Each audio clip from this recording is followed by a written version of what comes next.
രാഷ്ട്രപതിയുടെ റഫറൻസിൽ നിർണായക നിരീക്ഷണവുമായി സുപ്രീം കോടതി. ബില്ലുകളിൽ തീരുമാനമെടുക്കുന്നതിന് ഗവർണർക്കും രാഷ്ട്രപതിക്കും സമയപരിധി നിശ്ചയിക്കാനാകില്ലെന്ന് സുപ്രീം കോടതിയുടെ വാക്കാലുള്ള നിരീക്ഷണം.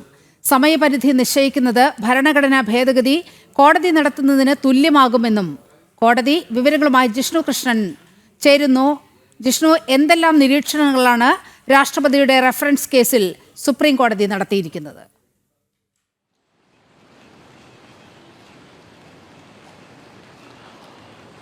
നിയമ ബില്ലുകളിൽ തീരുമാനമെടുക്കുന്നതിന് ഗവർണർക്കും രാഷ്ട്രപതിക്കും സമയപരിധി നിശ്ചയിച്ച വിധിയിന്മേൽ രാഷ്ട്രപതി നൽകിയിട്ടുള്ള റഫറൻസ് ആണിപ്പോൾ സുപ്രീം കോടതിയുടെ ഭരണഘടനാ ബെഞ്ച്, ചീഫ് ജസ്റ്റിസ് അധ്യക്ഷനായിട്ടുള്ള 5 അംഗ ഭരണഘടനാ ബെഞ്ച് പരിശോധിക്കുന്നത്. ആ കേസിൽ നിന്ന് വാദം നടക്കവെയാണ് കോടതിയുടെ ഭാഗത്തുനിന്ന് നിരീക്ഷണം ഉണ്ടായിട്ടുള്ളത്. നിർണായകമായിട്ടുള്ള നിരീക്ഷണം, അതായത് ഇത്തരത്തിലുള്ളൊരു സമയപരിധി ഗവർണർക്കും രാഷ്ട്രപതിക്കും നിശ്ചയിക്കാനാകില്ല എന്ന വാക്കാലുള്ള പരാമർശമാണ് സുപ്രീം കോടതി നടത്തിയിട്ടുള്ളത്. ബില്ലുകളിൽ തീരുമാനമെടുക്കുന്നത് വൈകുന്ന ചില സംഭവങ്ങൾ ഉണ്ടാകുന്നുണ്ട്. എന്നാൽ അത്തരത്തിലുള്ള ചില സംഭവങ്ങളുടെ പേരിൽ ഗവർണർക്കും രാഷ്ട്രപതിക്കും സമയപരിധി നിശ്ചയിക്കുന്നത് ശരിയാകുന്നില്ല. അത്തരത്തിൽ അധികാരങ്ങൾക്ക് സമയപരിധി നിശ്ചയിക്കാനോ ഇത്തരത്തിലൊരു ഭേദഗതി കൊണ്ടുവരാനോ സാധിക്കില്ല എന്നുള്ളൊരു വാക്കാലുള്ള പരാമർശം ഇന്ന് സുപ്രീം കോടതിയുടെ ഭരണഘടനാ ബെഞ്ച് നടത്തിയിട്ടുണ്ട്.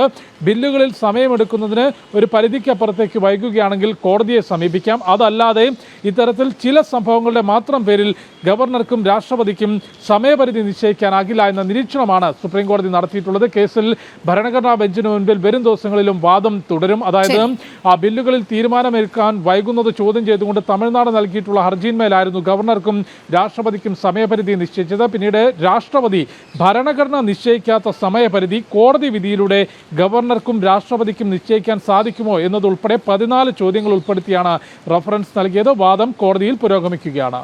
ഓക്കെ.